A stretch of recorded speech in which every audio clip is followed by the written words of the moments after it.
Olá, gente, mais uma vez estamos aqui para tirar mais uma dúvida. Hoje falaremos acerca da parábola do bom samaritano. O bom samaritano que nós falamos.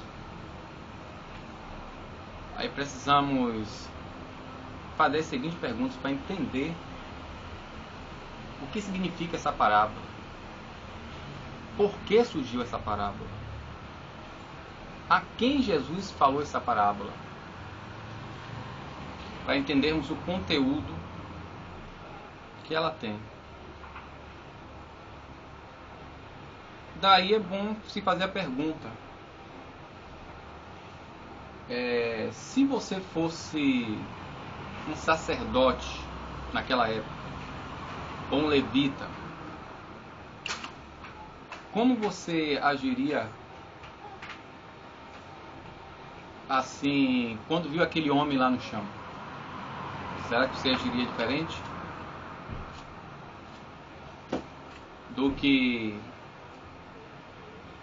diferente do sacerdote, do levita? Porque quando ele viu aquele homem lá no chão, eles viram, eles não fizeram nada?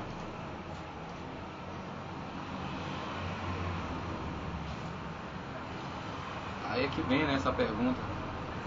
O apóstolo Paulo, ele fala uma coisa na segunda carta aos Coríntios. Uma coisa muito interessante, que ele diz assim, 2 Coríntios 3,6: Foi ele quem nos tornou aptos para sermos ministros de uma nova aliança, não da letra, e sim do Espírito, pois a letra mata, mas o Espírito comunica a vida. A letra mata, mas o Espírito comunica a vida. O que quer dizer também essa expressão que Paulo fala? A letra mata, mas o Espírito comunica a vida.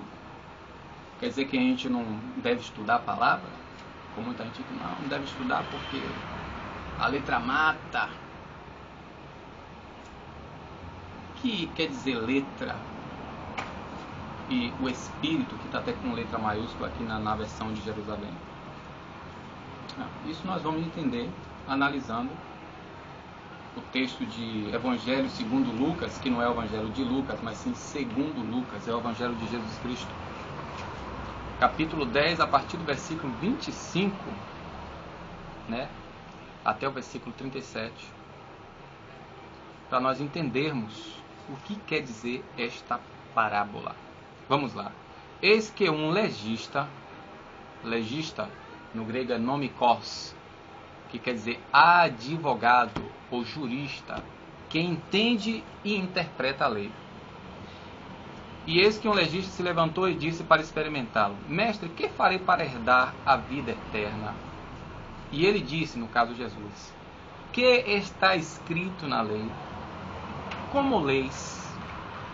Ele então respondeu, como nós fazemos, né? Sabemos recitar um negócio, para recitar isso mesmo. Amarás o Senhor teu Deus de todo o teu coração e de toda a tua alma, com toda a tua força e de todo o teu entendimento, e ao teu próximo como a ti mesmo. Jesus disse: Respondestes corretamente, faze isso e viverás. Ele, porém, querendo se justificar, disse a Jesus: E quem é meu próximo?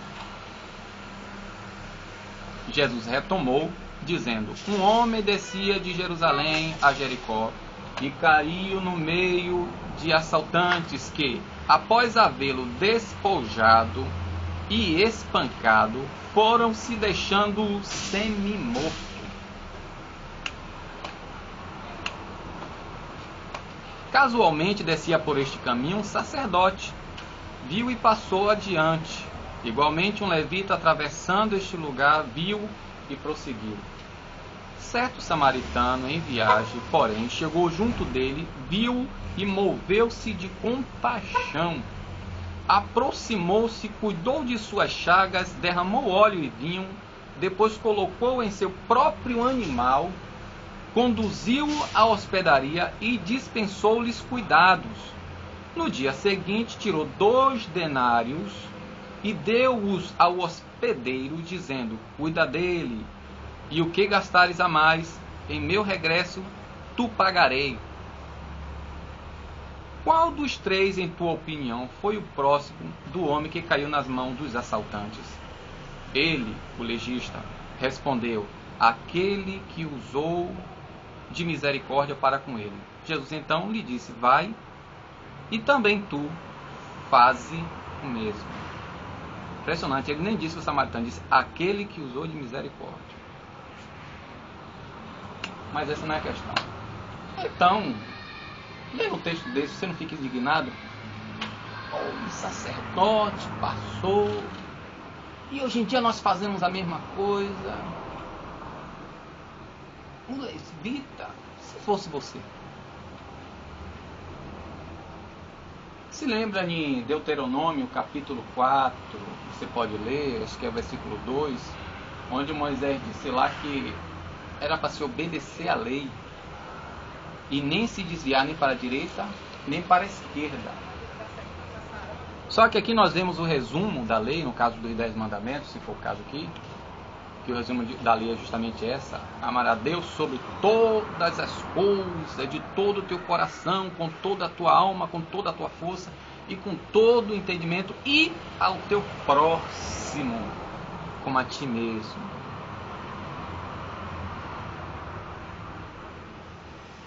Né? Para a gente compreender isso, gente, precisamos ir lá no livro do Levítico, capítulo 21, do 1, a partir do versículo 1, capítulo 21 do livro de Levítico.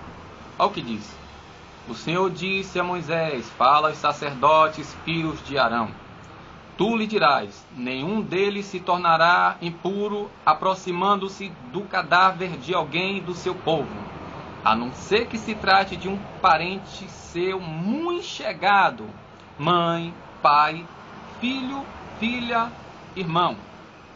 Também por sua irmã virgem, que permanece sua parenta próxima, visto que não pertenceu a nenhum homem, poderá tornar-se impuro. Por uma mulher casada dentro do seu povo, não se tornará impuro, pois se profanaria a lei. Não farão tossura na cabeça, não raparão a extremidade da barba, e não farão cisão no corpo, nem serão consagrados ao seu Deus, e não profanarão o nome do Senhor, porque são eles que apresentam as oferendas queimadas ao Senhor, o pão de seu Deus, e devem estar em estado de santidade. Pense aí. Sacerdote, no caso também, o sacerdote levita. Ainda tem mais, o versículo 10. O sumo sacerdote que tem a preeminência entre seus irmãos, ou príncipe do sacerdote, como diz lá no Novo Testamento. Carlos, boa tarde. Sim. Já sim. Então o sumo sacerdote daqui, o sumo sacerdote que tem a preeminência entre seus irmãos, cuja cabeça foi derramado óleo da unção, e que recebeu investidura de se revestir das vestiduras sagradas, não desgrenhará os cabelos, não rasgará suas vestes, não se aproximará do cadáver de nenhum morto, e nem ficará impuro, nem por seu pai, nem por sua mãe. Não sairá do santuário, o sumo sacerdote aqui, no caso lá foi um sacerdote, a fim de não profanar o santuário do seu Deus, pois leva sobre si mesmo a consagração do óleo da unção de seu povo. Eu sou o Senhor. Veja bem, o sacerdote não podia nem sair do santuário. Por isso que aquela ideia de que amarravam uma corda na cintura do sacerdote, porque se ele morresse lá, puxar. Isso completamente é fora de cogitação. Primeiro porque ele não poderia sair do santuário, né? Diz assim, a fim de não sairá do santuário, a fim de não profanar o santuário. Não saía do santuário, e antes de entrar no santíssimo lugar, ele levaria o óleo. Então já tinha se oferecido o sacrifício por si e pelo povo. Então essa cogitação não tem nada a ver.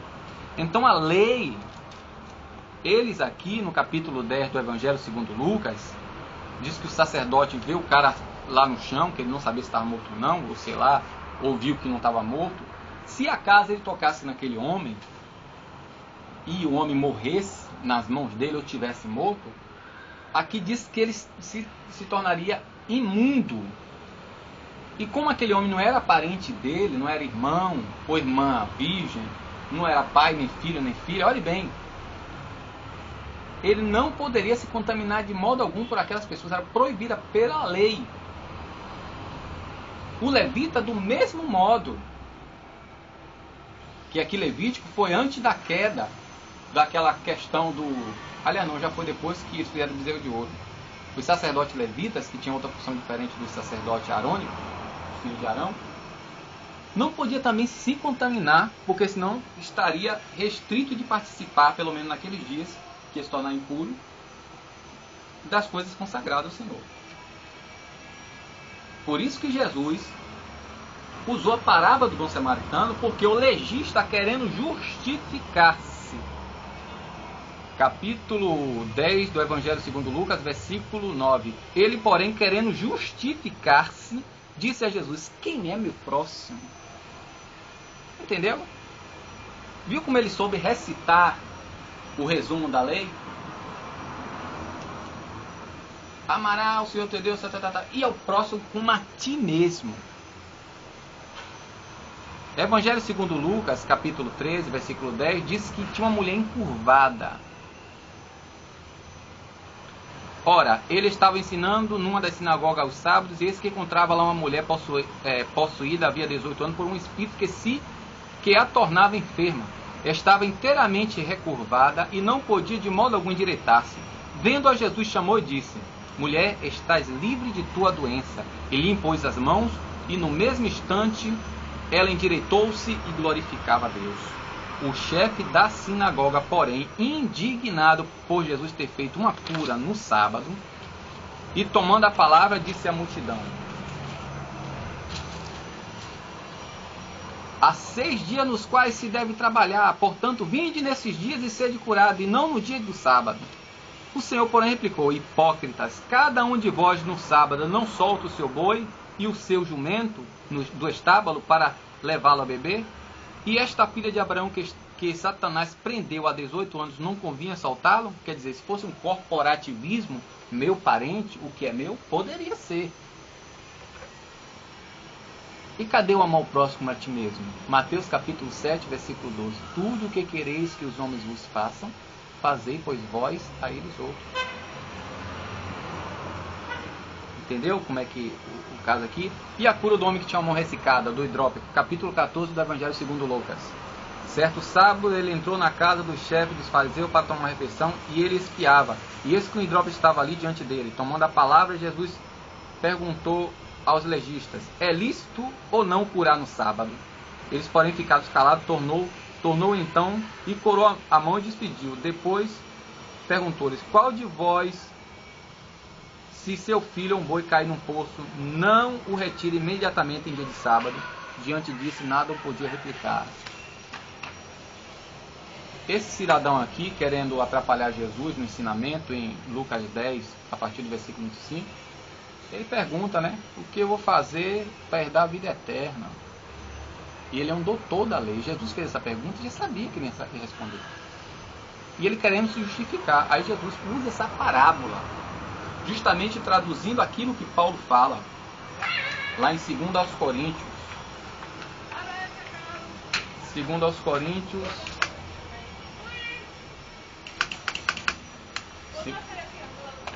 2 aos Coríntios, que diz: foi ele quem nos tornou apto para sermos ministros de uma nova aliança, não da letra, e sim do Espírito, pois a letra mata. Que adianta se saber a letra, o que está dizendo ali, mas na verdade não saber o conteúdo, não saber a essência do negócio. Repetir, falar, resumir um texto é muito fácil. O difícil é compreender o que é aquilo e praticar e fazer na íntegra. Então, antes de condenar aquele sumo sacerdote, ou aquele sacerdote, aquele levita, examine-se a si mesmo. Eu devo examinar a mim mesmo. Será que eu estou realmente obedecendo a palavra? Ele, para não abrir mão de fazer um serviço, não salvou uma vida. Qual é mais importante? O costume da minha denominação, a liturgia, ou a vida de um ser humano?